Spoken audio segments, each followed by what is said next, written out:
ಸಾದಲಿ ರಸ್ತೆ ಭಾಗ್ಯ ಕೊಡಿ, ಇಲ್ಲದೆ ಕುರ್ಚಿ ಖಾಲಿ ಮಾಡಿ. ಸಾದಲಿ ರಸ್ತೆ ಭಾಗ್ಯ ಕೊಡಿ, ಇಲ್ಲವಾದರೆ ಕುರ್ಚಿ ಖಾಲಿ ಮಾಡಿ. ಚರಂಡಿದು ಇನ್ಫಾರ್ಮೇಶನ್ ಇಲ್ಲ.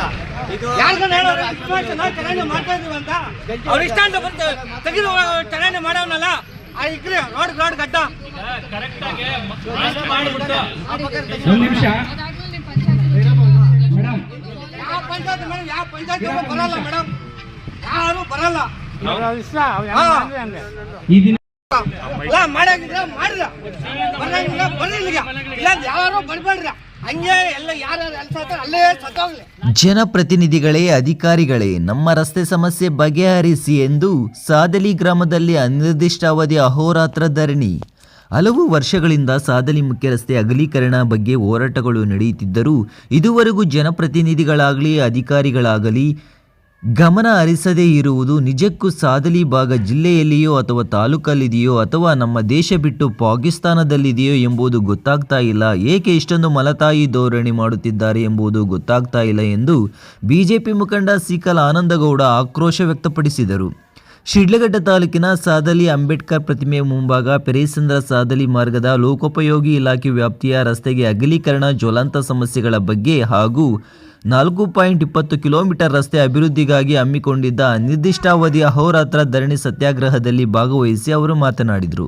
ಪ್ರತಿಭಟನಾ ಸ್ಥಳಕ್ಕೆ ಆಗಮಿಸಿದ ಲೋಕೋಪಯೋಗಿ ಇಲಾಖೆ ಅಧಿಕಾರಿಯನ್ನು ಪ್ರಶ್ನಿಸಿದ ಪ್ರತಿಭಟನಾಕಾರರು ಸಾದಲಿ ಮುಖ್ಯ ರಸ್ತೆ ಬದಿಯಲ್ಲಿ ಚರಂಡಿ ಕಾಮಗಾರಿ ಅಸಮರ್ಪಕವಾಗಿ ನಡೆಯುತ್ತಿದೆ, ಈ ಚರಂಡಿ ಕಾಮಗಾರಿ ನಿಮ್ಮ ಗಮನಕ್ಕೆ ಬಂದಿದೆ ಎಂದು ಪ್ರಶ್ನಿಸಿದರು. ಹಾಗೂ ಈ ರಸ್ತೆ ಅನುದಾನ ಬಿಡುಗಡೆಗೆ ನಿಮ್ಮಿಂದ ಅನುಮೋದನೆಯಾಗಿದೆಯೇ ಎಂದು ಪ್ರಶ್ನಿಸಿದರು.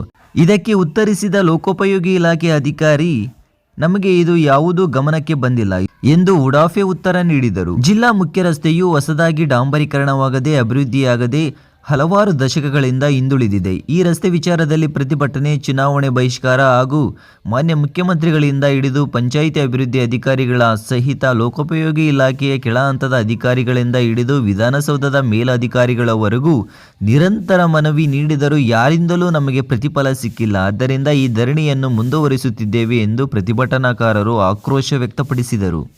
ಇನ್ನು ಪ್ರತಿಭಟನೆಯ ಮೊದಲ ದಿನದಂದು ಕೊನೆಯ ಅವಧಿಯಲ್ಲಿ ಆಗಮಿಸಿದ ತಾಲೂಕು ಕಾರ್ಯನಿರ್ವಹಣಾಧಿಕಾರಿ ಹೇಮಾವತಿರವರಿಗೆ 2-3 ದಿನಗಳ ಒಳಗೆ ಮಾನ್ಯ ಜಿಲ್ಲಾಧಿಕಾರಿಗಳು ಇಲ್ಲಿ ಬರಬೇಕು, ನಮ್ಮ ಸಮಸ್ಯೆಯನ್ನು ಆಲಿಸಬೇಕೆಂದು ಪ್ರತಿಭಟನಾಕಾರರು ಮನವಿ ಸಲ್ಲಿಸಿದ್ದರು. ಈ ರಸ್ತೆಗೆ ಸಂಬಂಧಪಟ್ಟಾಗೆ ಶಾಸಕರಾಗಿರ್ತಕ್ಕಂಥ ರವಿಕುಮಾರ್ ಅವರು ಪಂಚಾಯಿತಿ ವಾರು ಒಂದು ಮೀಟಿಂಗ್ನು ಮಾಡಿರ್ತಾರೆ. ಅವರು ಮಾಡಿಬಿಟ್ಟು ಎಲ್ಲ ಇವರ ಅಭಿಪ್ರಾಯಗಳನ್ನು ತೆಗೆದುಕೊಂಡಿದ್ದೇವೆ ಅಂತ ಹೇಳ್ತಾ ಇದ್ದಾರೆ. ಅವರು ಬಂದು ಏನು ಮಾಡಿದ್ದಾರೆ, ರಸ್ತೆ ಭಾಗದಿಂದ 20 ಅಡಿ ಮಾತ್ರ ಮಾಡಿ, ಇಲ್ಲ ಅದ ಮೇಲೆ ಹೋದರೆ ಎಲ್ಲ ಮನೆಗಳು ಹೋಗಬೇಕು ಅಂತೇಳಿ ಮನವೊಲಿಸ್ತಕ್ಕಂಥ ಕೆಲಸ ಮಾಡಿದ್ದಾರೆ ಅನ್ನೋ ಒಂದು ಮಾಹಿತಿ, ಪೂರ್ತಿ ನಮ್ಗೆ ಮಾಹಿತಿ ಇಲ್ಲ. ಆ ಮಾಹಿತಿ ಮೇಲೆಗಡೆ ಅವರು ಬಂದು ಆ ಗ್ರ್ಯಾಂಟ್ಸಲ್ಲಿ ಏನು ಮಾಡಿದ್ದಾರೆ, ಲ್ಯಾಂಡ್ ಆರ್ಮಿಗೆ ಹಾಕ್ಬಿಟ್ಟು ಮಾಡಿ ಒಂದು ಕಡೆ ಚರಂಡಿ ಮಾಡ್ತಕ್ಕಂಥ ಕೆಲಸ ಮಾಡ್ತಾ ಇದ್ದಾರೆ. ಅದರಲ್ಲೂ ಗ್ರಾಮಸ್ಥರು ಏನು ದೂರ ಮಾಡ್ತಾ ಇದ್ದಾರೆ.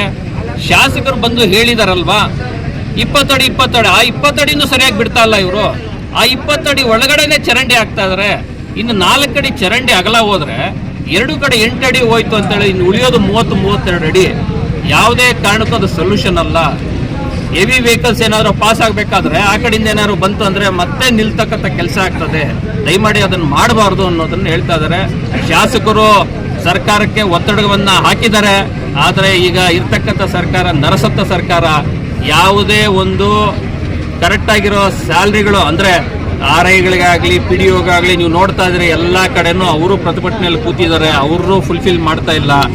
ಅಲ್ಲಿಂದ ಗ್ರಾಂಟ್ ಬಂದ ಮೇಲೆ PWDಗೆ ವರ್ಕ್ ಆರ್ಡರ್ ಕೊಡ್ತಾರೆ ಅಂತ ಹೇಳಿದ್ರೆ ಅದು ನಾವು ಸುಮ್ಮನೆ ಈ ಟೈಮ್ ಬೀಯಿಂಗು ಬೀಸೋ ದೊಣ್ಣೆಯಿಂದ ತಪ್ಪಿಸ್ಕೋಬೇಕು ಅಂತಾರಲ್ಲ, ಆ ರೀತಿ ಏನೋ ಒಂದು ಹೇಳಿ ಹೋಗ್ತಕ್ಕಂಥ ಸಬೂಬೆ ಆಗ್ತದೆ ಹೊರತು ಅದು ಯಾವುದೋ ಕಾರ್ಯಗತೆ ಆಗೋದಿಲ್ಲ. ಅದಕ್ಕೋಸ್ಕರ ಸಂಬಂಧಪಟ್ಟ ಈಗ ಶಾಸಕರಾಗಿರ್ಬೋದು, ಇಲ್ಲ ಅಂತ ಹೇಳಿದ್ರೆ ಜಿಲ್ಲಾಧಿಕಾರಿಗಳಾಗಿರ್ಬೋದು, ಇಲ್ಲ PWD ಅವರು ಡಿಪಾರ್ಟ್ಮೆಂಟ್ ಅವರು ಆಗಿರ್ಬೋದು, ಬಂದು ಇಲ್ಲಿ ಆಶ್ವಾಸನೆ ಕೊಡಲಿ, ಇರ್ತಕ್ಕಂಥ ವಾಸ್ತವಾಂಶ ಹೇಳಿ. ಸ್ವಾಮಿ ಸರ್ಕಾರದಿಂದ ಯಾವುದೇ ಅನುದಾನ ಬರ್ತಾ ಇಲ್ಲ, ನಾವೇನು ಮಾಡೋಕ್ಕಾಗಲ್ಲ ಅಂದ್ರೆ ಅದನ್ನೇ ಹೇಳ್ಬಿಡ್ಲಿ. ನಾವು ಅದ್ರ ಮೇಲೆ ಆಸೆನೇ ಬಿಟ್ಬಿಡ್ತೀವಿ. ಇಲ್ಲ ಅಂತ ಹೇಳಿದ್ರೆ ಊರೆಲ್ಲ ಸೇರಿ ಭಿಕ್ಷೆ ಎತ್ಬಿಟ್ಟು ಅಟ್ಲೀಸ್ಟ್ ವರ್ಷಕ್ಕೆ 1 ಕಿಲೋಮೀಟರ್ ಹಾಕ್ಕೊಳ್ಳೋದು, ಇಲ್ಲ ಬಿದ್ದಿರ್ತಕ್ಕ ಗುಂಡಿಗಳು ಮುಚ್ಚೋದಕ್ಕಾದ್ರೂ ಏನಾದ್ರು ಒಂದು ಭಿಕ್ಷಾಟನೆ ಮಾಡ್ಬಿಟ್ಟಾದ್ರೂ ನಾವು ಮಾಡ್ತಕ್ಕಂಥ ಕೆಲಸ ಮಾಡ್ತೀವಿ. ರಾಜ್ಯ ಸಾದಲಿ ಮುಖ್ಯ ರಸ್ತೆ ಇದು ಸುಮಾರು ವರ್ಷಗಳಿಂದ ನೆಲೆಗುದಿಗೆ ಬಂದಿರತಕ್ಕಂತಹ ಒಂದು ಕಾಮಗಾರಿ. ಊರಿನ ಮುಖಂಡರು ಹಾಗೂ ಸುತ್ತಮುತ್ತಲಿನ ಊರುಗಳವರು ಅನೇಕ ಬಾರಿ ಪ್ರಸ್ತಾವನೆಯನ್ನು ಕೊಟ್ಟರೂ ಸಹ ಇಲ್ಲಿ ಯಾವುದೇ ತರಹದ ಕಾಮಗಾರಿಗಳು ಆಗಿರಲಿಲ್ಲ. ನೀವು ಮೇನ್ ರೋಡಿಂದ ಬರಬೇಕಾದ್ರೆ ಚಿಕ್ಕಬಳ್ಳಾಪುರ ಬೌಂಡ್ರಿ ಎಷ್ಟಿದೆಯೋ ಅಲ್ಲಿವರೆಗೂ ರಸ್ತೆ ಚೆನ್ನಾಗಿದೆ. ಅದಾದ ಮೇಲೆ ಎಲ್ರಿಗೂ ಗೊತ್ತಾಗ್ಬಿಡ್ತದೆ ನಾವು ಶಿಡ್ಲಘಟ್ಟ ತಾಲೂಕು ಎಂಟ್ರಿ ಆಗಿದ್ದೀವಿ ಅಂತ. ಯಾಕಂತ ಹೇಳಿದ್ರೆ ಅಷ್ಟು ವರಸ್ಟ್ ಆಗಿದೆ ರಸ್ತೆ ಇದು. ಈಗಾಗಲೇ SSLC ಮಕ್ಕಳಿಗೆ ಪರೀಕ್ಷೆಗಳು ನಡೀತಾ ಇದ್ದಾವೆ. ಎಲ್ಲರೂ ಗೋಳು ಹೇಳ್ಕೊತಾ ಇದ್ದಾರೆ, ಸ್ವಾಮಿ ಸರಿಯಾದ ಸಮಯಕ್ಕೆ ಮಕ್ಕಳು ಪರೀಕ್ಷೆ ಅಟೆಂಡ್ ಆಗ್ತಾ ಇಲ್ಲ. ಆ ಶಾಲೆಯಲ್ಲಿರ್ತಕ್ಕಂಥ ಮುಖ್ಯೋಪಾಧ್ಯಾಯರು ಒಂದು ಕಾರನ್ನು ಬಾಡಿಗೆಗೆ ತಗೊಂಡು ಮಕ್ಕಳನ್ನ ಇಲ್ಲಿಂದ ಸಾಗಿಸ್ತಕ್ಕಂಥ ಕೆಲಸ ಮಾಡ್ತಾ ಇದ್ದಾರೆ.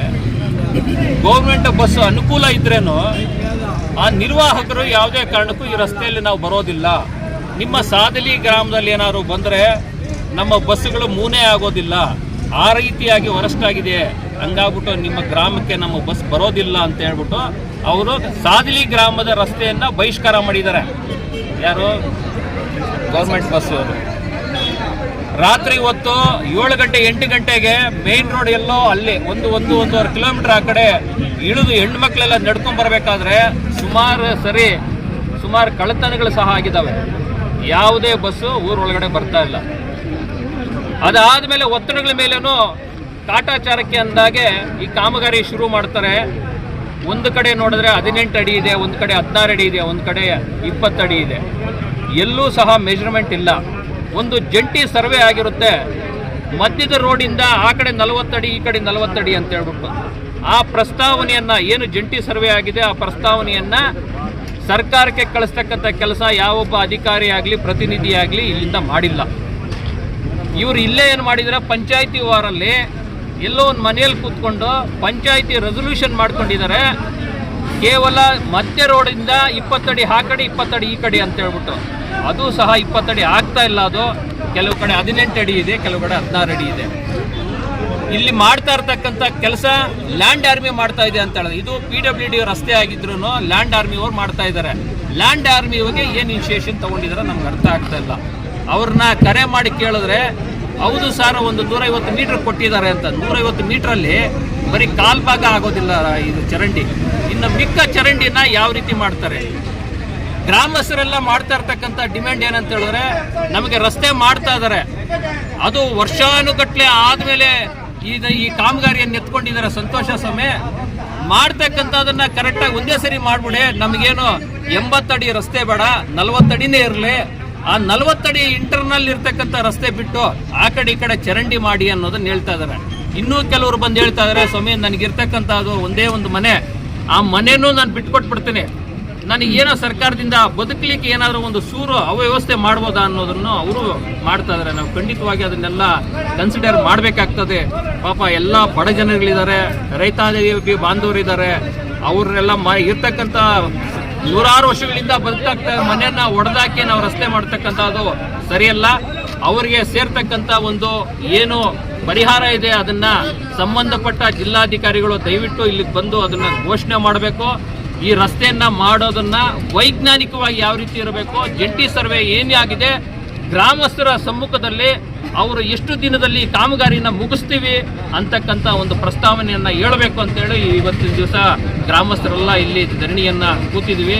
ದಯಮಾಡಿ ನಾವು ಈ ಮಾಧ್ಯಮ ಮಿತ್ರರ ಮುಖಾಂತರ ಮನವಿ ಮಾಡ್ತೀವಿ, ಸಂಬಂಧಪಟ್ಟ ಯಾರು ಅಧಿಕಾರಿಗಳಿದ್ದಾರೆ, ಯಾರು ಈ ರಸ್ತೆಯ ಕಾಮಗಾರಿ ಗುತ್ತಿಗೆದಾರರಿದ್ದಾರೆ, ಯಾವ ಡಿಪಾರ್ಟ್ಮೆಂಟು ಇದನ್ನು ಇನಿಷಿಯೇಟ್ ತಗೊಂಡಿದ್ದಾರೆ ಹಾಗೂ ಸಂಬಂಧಪಟ್ಟ ಜಿಲ್ಲಾಧಿಕಾರಿಗಳು ತಹಸೀಲ್ದಾರರು ಇದ್ರ ಬಗ್ಗೆ ಗಮನ ಹರಿಸಿ ಕೂಡಲೇ ಸ್ಥಳಕ್ಕೆ ಬಂದ್ಬಿಟ್ಟು ಗ್ರಾಮಸ್ಥರಿಗೆ ಮನವೊಲಿಸಬೇಕು. ರಸ್ತೆ ಅಗಲೀಕರಣ ಮಾಡಬೇಕು ಅಂತ ಹೇಳಿದ್ರೆ ಯಾರನ್ನೆಲ್ಲ ಮಾತನಾಡಬೇಕು ಅವ್ರನ್ನ ಮಾತನಾಡಬೇಕಾಗ್ತದೆ. ಸಂಬಂಧಪಟ್ಟವರಿಗೆ ಪರಿಹಾರವನ್ನು ಏನು ಘೋಷಣೆ ಮಾಡಬೇಕು ಅದನ್ನು ಘೋಷಣೆ ಮಾಡಿ ಇಮಿಡಿಯೇಟ್ ಆಗಿ ಈ ಕಾಮಗಾರಿಯನ್ನು ಮುಗಿಸಬೇಕು ಅನ್ನೋದೇ ಈ ಎಲ್ಲ ನಮ್ಮ ಗ್ರಾಮಸ್ಥರ ಒಂದು ಆಗ್ರಹ. ಸರ್, ಈ ಭಾಗದ ನಾವು ಈಗಾಗಲೇ ಮಲ್ಲೇಶ್ ಬಾಬು ಅವ್ರಿಗೂ ಕೊಟ್ಟಿದ್ದೀವಿ. ಈಗ CSR ಫಂಡ್ಗಳನ್ನ ಇನ್ನೂ ಕಾರ್ಯಗತ ಮಾಡಬೇಕು ಅಂತ ಹೇಳಿದ್ರೆ ಅಟ್ಲೀಸ್ಟ್ ಇನ್ನೂ ಒಂದು 6 ತಿಂಗಳು ಬೇಕು ಅನ್ನೋದನ್ನು ಹೇಳಿದ್ರು. ಇದು ಆಲ್ರೆಡಿ ಎಸ್ಟಿಮೇಟ್ ಆಗಿರ್ತಕ್ಕಂಥ ರೋಡ್ ಇದು ಸುಮಾರು ಲಾಸ್ಟು ಶಾಸಕರಾಗಿರ್ತಾರೆ V. ಮುನಿಯಪ್ಪನವ್ರ ಕಾಲದಲ್ಲೇ ಇದಕ್ಕೆ ಅನುದಾನನೂ ಬಂದಿತ್ತು. ಆ ಅನುದಾನವನ್ನು ಸರಿಯಾದ ರೀತಿಯಲ್ಲಿ ಬಳಸ್ಕೊಳ್ತಕ್ಕಂಥ ಕೆಲಸವನ್ನು ಇಲ್ಲಿನ ಅಧಿಕಾರಿಗಳು ಮಾಡಿಲ್ಲ ಅಷ್ಟೇ. ಇದಕ್ಕೆ ಅನುದಾನ ಬಂದಿಲ್ಲ ಅಂತಲ್ಲ, ಅಧಿಕಾರಿಗಳು ತೋರಿರ್ತಕ್ಕಂಥ ನಿರ್ಲಕ್ಷ್ಯದಿಂದ ಇವತ್ತಿನ ದಿವಸ ನಮ್ಮ ಸಾದ್ಲಿ ರಸ್ತೆ ಈ ಗತಿ ಬಂದಿದೆ. ಯಾಕೆ ಅವತ್ತಿನ ದಿವಸ ಜನಗಳು ಇದೇ ಥರ ಧರಣಿ ಕೂತು ಇಲ್ಲ ಅವರಿಗೆ ಬಿಸಿ ಮುಡಿಸ್ತಕ್ಕಂಥ ಕೆಲಸ ಮಾಡಿದ್ದಿದ್ರೆ ಖಂಡಿತವಾಗೂ ರಸ್ತೆ ಆಗ್ತಾ ಇತ್ತು. ನಾವೇನು ಪಾಕಿಸ್ತಾನದಲ್ಲಿಲ್ಲ, ನಾವು ಇರ್ತಕ್ಕಂಥ ಶಿಡ್ಲಘಟ್ಟದಲ್ಲೇ ಇಂಡಿಯಾದಲ್ಲೇ ಇರ್ತಕ್ಕಂಥದ್ದು. ಬಿಸಿ ಮುಡಿಸ್ತಕ್ಕಂಥ ಕೆಲಸ ಮಾಡಲ್ಲ. ಹೇಳೋರು ಕೇಳೋರು ಯಾವತ್ತಿಲ್ವೋ ಅವ್ರಿಗೂ ಅಧಿಕಾರಿಗಳಿಗೂ ಏನೋ ಎಮ್ಮೆ ಮೇಲೆ ನೀರು ಸುರಿದಂಗೆ ಅವರು ಇಲ್ಲಿ ಕೇಳಿಸ್ಕೊಂತ ಅಲ್ಲಿ ಬಿಡ್ತಾರೆ. ಆದರೆ ಈಗ ನಾವು ಮುಖಂಡರೆಲ್ಲ ಸೇರಿ ಮಾತುಕತೆ ಮಾಡಿಕೊಂಡು ಯಾವುದೇ ಕಾರಣಕ್ಕೂ ಇದನ್ನು ಬಿಸಿ ಮುಟ್ಟಿಸ್ತಕ್ಕಂಥ ಕೆಲಸ ಮುಖ್ಯಮಂತ್ರಿವರೆಗೂ ಹೋಗಬೇಕು ಅನ್ನೋ ನಿಟ್ಟಿನಲ್ಲಿ ಇವತ್ತಿನ ದಿವಸ ನಾವು ನಿಶ್ಚಯ ಮಾಡ್ಕೊಂಡಿದ್ದೀವಿ. ಏನು ಅನುದಾನ ಈಗಾಗಲೇ ಪ್ರಸ್ತಾವನೆ ಮಾಡಿದ್ದಾರೆ, 9.5 ಕೋಟಿಯಿಂದ 10 ಕೋಟಿ ಪ್ರಸ್ತಾವನೆ ಹೋಗಿದೆ.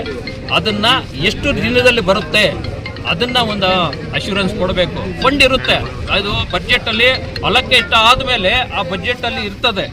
ಇಲ್ಲ ಅಂತ ಹೇಳಿದ್ರೆ ಹೇಳ್ಬಿಡ್ಲಿ, ನಾವು ಗ್ಯಾರಂಟಿಗಳಿಗೂ ಅಲ್ಲಿ ಇಲ್ಲಿ ಬಳಸ್ಬಿಟ್ಟಿದೀವಿ ಅಂತ ಹೇಳಿದ್ರೆ ಅದನ್ನು ಬಾಯ್ಬಿಟ್ಟು ಹೇಳಿ. ನಾವು ಅಂದ್ಕೊಂಡಿರೋದು ಇದಕ್ಕೆ ಅಲೋಕೇಟ್ ಆಗಿರ್ತಕ್ಕಂಥ ಫಂಡ್ ಇದೆ ಅನ್ನೋದನ್ನ ನಾವು ಇವತ್ತಿನವರೆಗೂ ನಂಬಿದ್ದೀವಿ. Thank you sir.